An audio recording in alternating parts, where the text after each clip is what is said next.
들을 다 우리 집에 불러다가 와 애도 보고 밥도 먹이고 잠도 재우고 와 밖에 있는 사람들 다 우리 집에 다 데리고 와가지고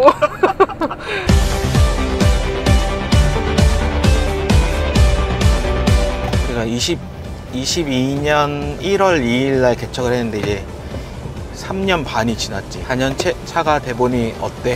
내 삶이어서 편안한 것 같고 어떻게 보면은 이제 이게 행복하다고 할 수 있지 않을까? 시간이 벌써 막 4년 차다 하는 게 너무 시간이 빨리 가는 것 같아요. 목회란 쉽지 않구나, 어렵구나, 막 어렵다는 게 어떤 사람 한 명 한 명을 생각하고 성도들이 힘들어하면 같이 힘들어하고 문제가 해결되지 않을 때 내 힘으로 해결할 수 없을 때 그때 아 이게 어떻게 보면 이게 목회고, 내가 부교역자 하거나 사역할 때에는 큰 교회의 시스템에 또는 행정 또는 사람을 끌어모으는 일 정도를 했다면 설교하고, 근데 그때도 진심이었지. 중고등부 사역할 때, 청년 사역할 때, 성도들 대할 때도 진심이었고 했다면 지금은 한 명 한 명의 삶을 깊이 직면할 수밖에 없고, 그들을 위해서 탄식하면서 기도가 나오고, 그러면서 누리는 여보가 말한 행복한 것들이 있고, 그래서 아 목회가 어른 목회자들이 쉽지 않다라는 게 그런 거구나, 나는 진짜 목회자가 돼가는구나 라고 난 스스로 생각합니다.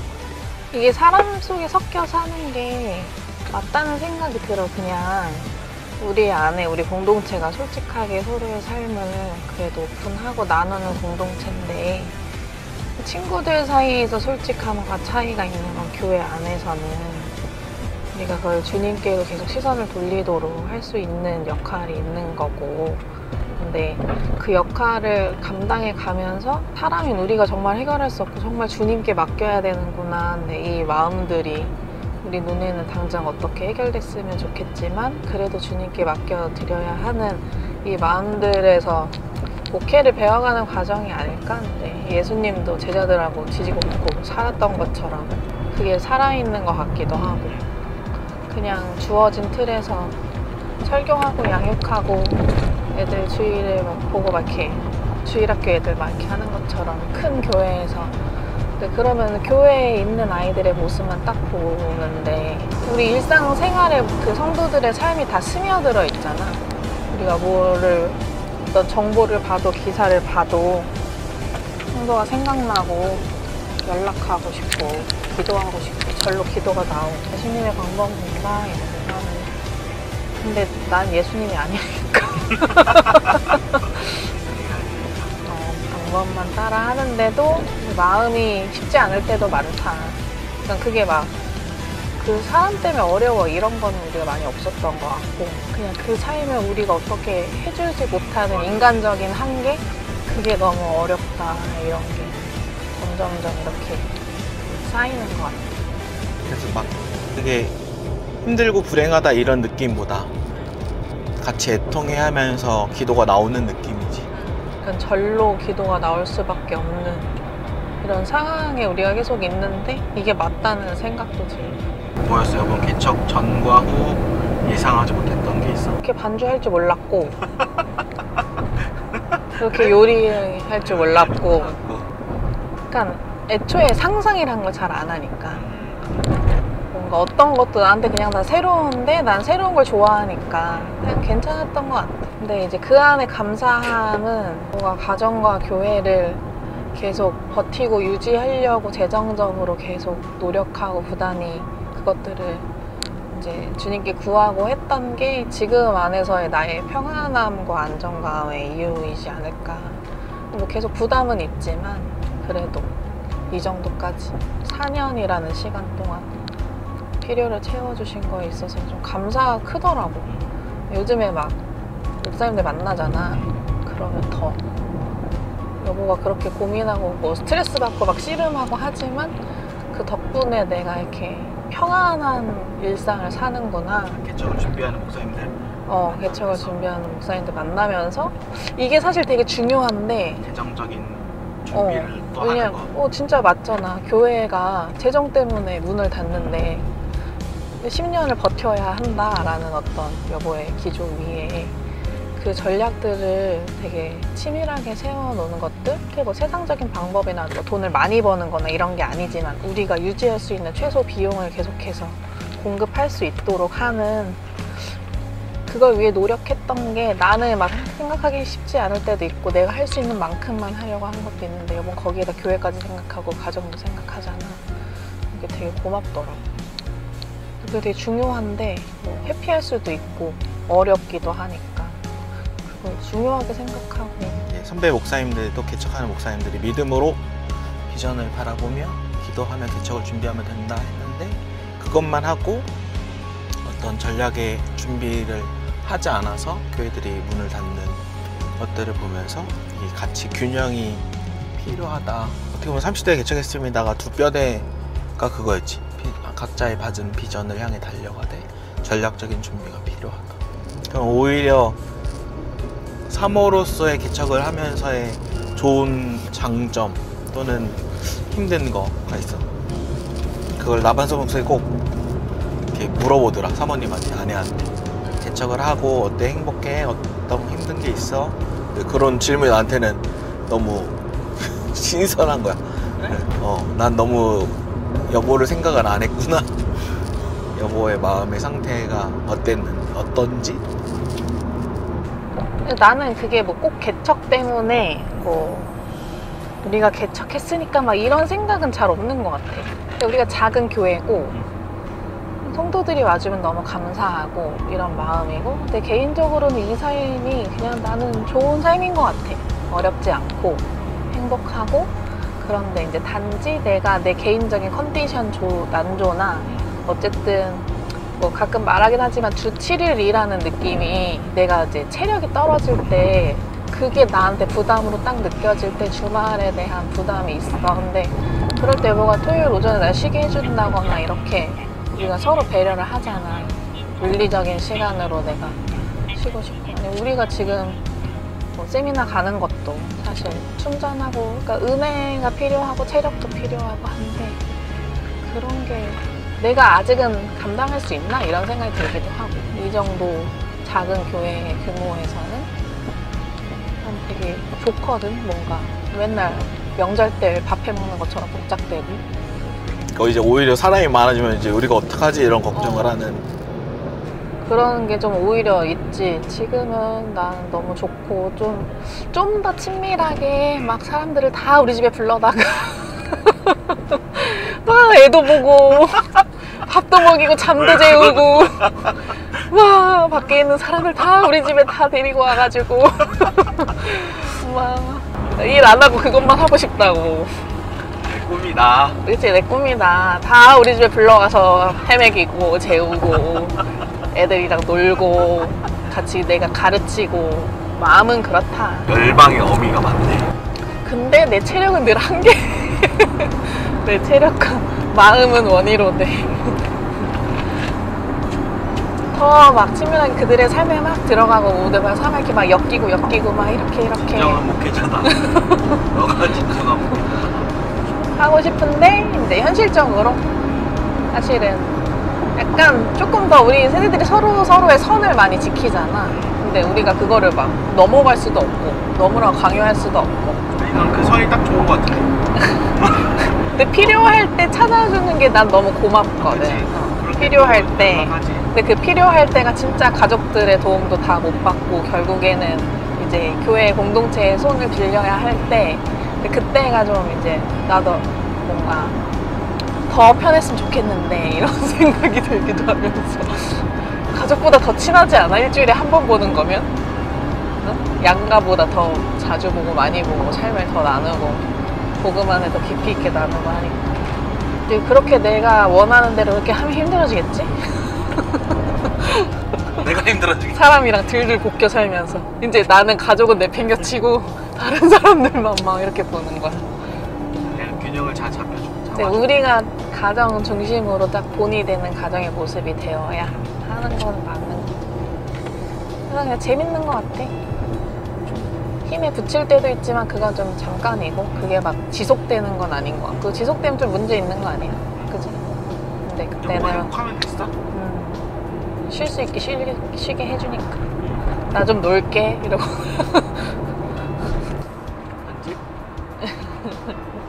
성도 영영에서 시작했는데 첫 1년은 어떻게 버텼어? 가족끼리 예배하면서 버텼다기보다 그냥 예배했던 것 같은데 막 버틴다는 느낌은 아니었던 것 같아. 코로나로 어쩔 수 없이 인원 제한이 있어. 그냥 마스크 쓰고도 현장에 예배할 수 있는 게 감사했고 이번 빠르다 느꼈는데 난 아직 4년밖에 안 됐나? 막 이런 생각. 그러니까 우리의 시작점이 빨리 사람을 많이 모아야 돼, 부흥해야 돼가 목적이 아니었기 때문에 좀 괜찮았던 것 같아. 처음 시작점을 그랬으면은 왜 다른 교회는 더 크는데 우리는 안 되지? 이런 비교와 실망과 조급함이면 점점 목회자의 얼굴이 어두워지거든. 우리가 어쨌든 목표가 사람을 많이 모으려고 막 조바심 냈으면 목회자의 얼굴이 되게 힘들어 보이고 조바심 나 보이고 성도도 알고 할 텐데 우리의 첫 시작점이 기억이 나? 우리 둘이만 예배해도 예수님으로 충분한가? 라는 질문이 나의 개척의 시작점이다. 근데 나 솔직히 난 아니다. 그럼 준비가 안 된 거다 라고 했다가 우리 둘이 가정에서 예배 드릴 때 다시 그 질문을 했을 때 우리 둘이서만 예배해도 아이들과 예배 넷이서 예배해도 예수님 한 분으로 충분한가? 라고 질문했을 때 충분하다 라고 했을 때 우리가 개척의 준비가 된 거다 라고 시작을 했고 그래서 하나도 없었어도 우린 괜찮았고 오히려 한 사람이라도 오면 오 땡큐 감사하다 이러면서 했던 것 같아요. 성도가 이제 어려움이 생겨서 떠나면 그게 힘든 거지 안 좋은 케이스로 아프고 뭐 해서 주일 못 오거나 하면은 그냥 기도가 나오고 잘 회복되고 하기를 바라는 거지. 좀 정답인 것 같아. 인원의 목표를 두면 힘들지. 그러니까 버틴다 뭐 이런 말이 나오지. 행복하냐. 근데 예수님으로 충분하고. 내가 봐보니까 SNS로 개척교회 목사님들이 더 많이 있잖아. 그런 걸 서로 비교하게 되면서 할 수 있지. 보면서 왜 막 이런 마음들 때문에 어려움이 찾아오는 것 같은데 그거를 좀 가지치기를 하고 나한테 맞는 거 배치하기는 축복해줘. 재정적인 부분을 어떻게 준비했는지 후회되는 부분은 없는지. 개척한다니까 재입사를 했고 여보는 후원을 요청을 했고 감사한 건 이전 사역지들에서 다 약간 잘 마무리하고 나와서 그거 예쁘게 봐주셔서 그러니까 여보 덕분이지 교회에 대한 후원과 개척교회에 대한 마음을 같이 나눌 수 있던 게 준비했던 것 같고 나는 최소한의 우리 집의 어떤 그냥 그 고정 지출을 감당하는 정도의 내가 막 돈을 많이 버는 건 아니잖아. 그 정도라도 감당하자 약간 그런 취지에서 나는 어떤 인간적인 준비, 뭐 주님이 마음을 크게 주셔서 이걸 결정했다 막 이런 건 아니고 내가 어린아이를 키우면서 이 정도는 할 수 있으면 되겠다. 근데 여보도 일정 부분 도와줘야 되는 게 늘 있으니까. 근데 매달 어떤 재정의 이슈가 있으면 우리도 막 서로 골몰을 하고 상의하고 하잖아. 나는 어떤 가정에 좀 초점이 돼 있고 여보가 재정에 있어서 교회로 어떻게 더 준비하는 게 좋은가. 초기에는 후원인데 지금은 이제 우리의 성도들과 11조로 어떻게 교회를 자립할까 이게 좀 큰 이슈 아닌가. 임대하고 하면서 강점혁명 책으로 테스트했는데 내가 1번이 비전어리가 나오고 그때 설명의 비전어리의 설명에 이 비전어리한테는 반드시 전략가가 필요하다라고 했는데 내 두 번째가 전략가가 나오고 그래서 이건 되게 감사한 거다라고 해서 비전을 꿈꾸지만 전략을 무시하고 아무 준비를 안 한 게 아니라 성경에 되게 전략을 준비하는 성향이 있구나 라고 해서 그 김관서 목사님 얘기하는 교회가 목회자 가정이 재정적으로 무너지면 교회도 무너진다 이거에 대한 이야기가 제일 와닿아서 어떻게 건강하게 재정적으로 자립할 수 있을까를 여전히 실험 중에 있고 근데 그거를 우리가 30명 개척하면서도 목사님들한테 빠지지 않고 했던 질문이 재정에 대한 거고 그래서 준비를 많이 했던 것 같아. 그게 뭐 문서 사역이나 유튜브나 뭐 SNS나 이런 게 있긴 하지만 그게 수익 창출로 이루어지지는 않잖아. 그게 재정의 통로가 될 수는 있는데 그렇게 크게 우리가 매달 어떤 돈을 이렇게 받을 수 있는 그 유명한 사람들은 아니니까. 근데 그걸 통해서 뭐 강의도 들어와서 우리가 재정에 도움이 되고 일대도 크진 않지만 어쨌든 필요할 때 우리가 쓸 수 있는 돈의 여력이 되고. 개척하려고 준비하는 목사님들이 찾아오면 빠지지 않고 내가 하는 얘기가 무조건 개척 시작할 때에 사례금을 최소한이라도 받는 구조를 만들어 놔야 한다. 왜냐하면 그 실제 사례가 50만원 사례비로 시작을 개척하셨는데 교회가 진짜 부흥해서 100명이 됐는데도 사례금 80만원 받으셔서 재정적으로 완전 허덕이고 힘들어 하시는, 고통스러워 할 정도로 하는 걸 보고, 아, 이거는 구조가 목회자를 보호할 수 있는 구조가 되어야 한다. 그 대신 재정이 투명하게, 우리도 이번 1월 달부터 재정을 투명하게 매달 보고하는 형식으로 하면서 성도들도 같이 그걸 상황을 알고 훨씬 좀 좋아진 것 같아요. 일례 사례로 어떤 분이 자기네 교회에 개척교회인데 그 개척교회를 하다가 5가정이 모인 거야. 근데 이 5가정이 11조 개념이 아니라 이 목회자 사례비 한 달 월급을 5가정 n분의 1로 해서 책임지는. 성도가 건강하게 어떻게 도울지를 생각하면은 굉장히 감사한 건데 0.01% 그런 성도가 거의 없다. 그건 진짜 대단. 감격스럽지. 자기를 보호해주고 이 목회자 가정이 잘 중요하다는 걸 서야 교회가 선다는 걸 아니까. 근데 그거를 그걸 이제 성도가 내가 못할 것 같으니까 내가 스스로 나를 장치해서 보호하는 거지. 그래서 어쨌든 요즘 많이 개척하는 목사님도 부정지출의 큰 임대를 무리해서 하지 않으려고 하는 건 되게 좋은 것 같고, 우리도 결국 임대를 결정했을 때는 이게 유지될 수 있는가를 제일 많이 따져보고 생각해보고 성도들과 이야기하면서 유지될 수 있겠다라는 가능성이 있으니까 임대했던 거지.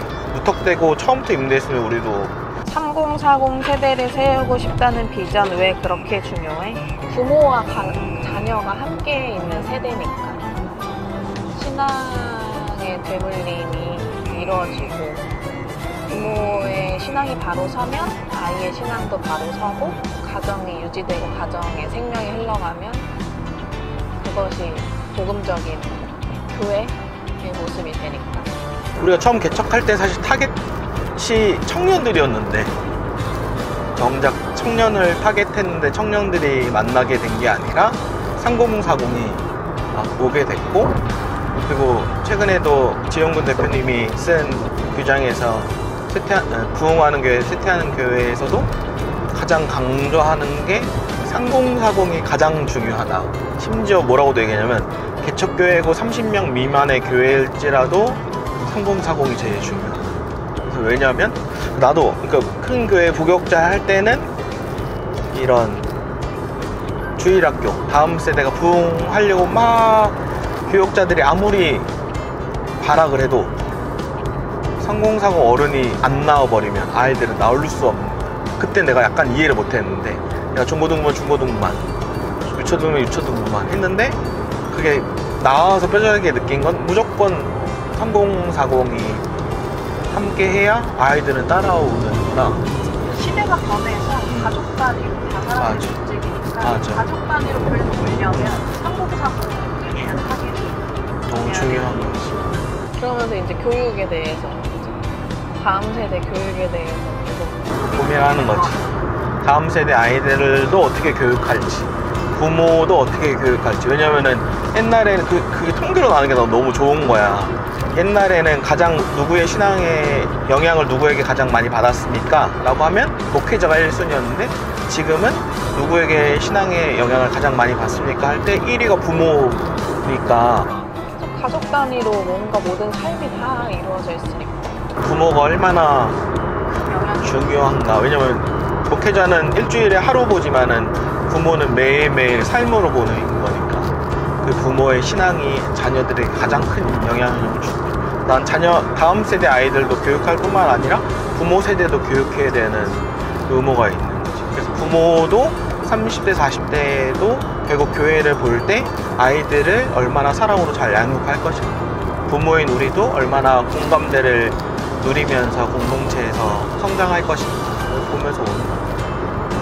그 가장 큰 니즈는 나는 어쨌든 자녀다라는 생각이 들어.